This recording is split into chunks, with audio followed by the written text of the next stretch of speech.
e lá te farei ouvir as minhas palavras. E desci à casa do oleiro, e eis que ele estava fazendo a sua obra sobre as rodas. Como o vaso que ele fazia de barro se quebrou na mão do oleiro, tomou a fazer dele outro vaso, conforme o que pareceu bem aos seus olhos fazer.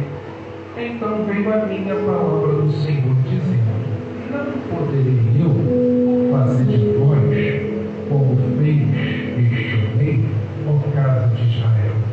Diz o Senhor: eis que como o barro na mão do oleiro, assim sois vós na minha mão, ó casa de Israel. Pode tomar os seus assentos para a glória de Deus, por favor. Meus amados irmãos, é um motivo e um privilégio estar aqui falando da palavra do nosso Senhor e Salvador Jesus Cristo, a qual é uma passagem muito conhecida a respeito do profeta Jeremias. Porque bem nós sabemos que o Senhor, assim, fazendo esta promessa ao seu povo Israel, para que sempre eles viessem a permanecer na sua presença, a obedecer a sua palavra, a estar caminhando nos seus estatutos, a Bíblia nos mostra que assim o Senhor sempre cuidou do seu povo, o Senhor sempre operou no meio do seu povo para mostrar tão querido e tão amado eles eram do Senhor. Mas agora, chegando na parte de Jeremias, no seu capítulo 18, Israel estava se afastando do Senhor. Israel estava num momento onde estava cometendo erros, pecados e falhas, e aquilo que não estava agradando aos olhos do Senhor.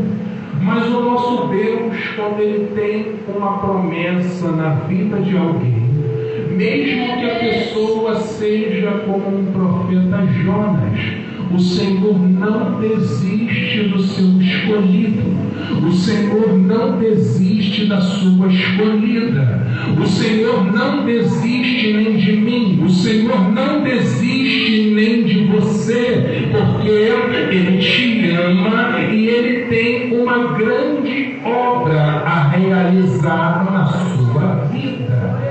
E a Bíblia, meus irmãos, ela é muito linda, que o Senhor agora vai usar exemplos e forma de como é a visão do nosso Deus, de como é o trabalhar do nosso Deus, de como é o operar do oleiro dentro de um vaso, de como é o operar do Senhor na vida de uma pessoa, porque o Senhor, meus irmãos, aos olhos dos homens, todos que o Senhor escolheu, aos olhos humanos, nunca seria escolhido.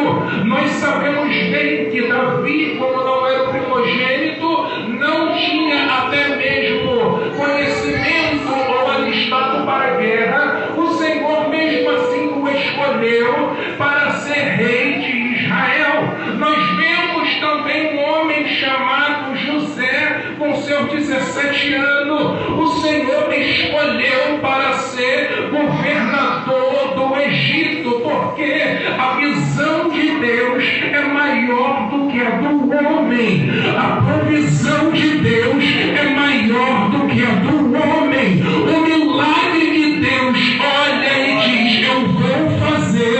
É onde o homem diz: é impossível. É onde nós vemos uma estéril como Ana, Deus fazer ela ter filho, porque a visão de Deus, ela é muito maior e contraria aquilo que o homem aos seus olhos escolheria ou veria.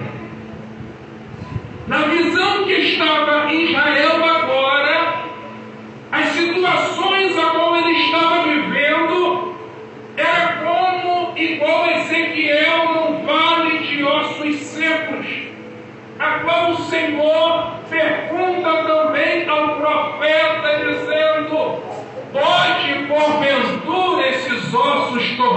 viver? O Senhor faz a pergunta a um homem e ele responde: o Senhor pode. Agora, aos meus olhos é impossível, mas aos olhos do Deus Todo-Poderoso, Ele fez um vale de ossos secos se transformar num grande exército. E a primeira palavra de Deus para você é: a visão dele é maior do que a sua. Talvez você esteja enxergando pequeno, mas o Senhor está dizendo: o que eu tenho para fazer vai te surpreender. O que eu tenho para fazer vai mudar a visão a qual você tem. É por isso que Deus ele chama até mesmo Abraão, dizendo: Abraão, sai de dentro da tua tenda e tenta contar as estrelas dos céus. A Bíblia fala, olha só, irmãos, eu estou pregando para os irmãos entender entre o oleiro e o vaso. Porque o vaso sempre é limitado. Abraão, com a sua visão, disse para o Senhor: não posso contar porque são muitas. E a visão de Deus para Abraão é dizendo: assim será a sua descendência. Pastor, ainda não entendi. Assim como aquilo que você ainda não viu, o Senhor está dizendo: eu vou fazer ainda mais na sua vida. Oh, aleluia! Agora Israel está numa visão a qual era impossível ser restabelecida.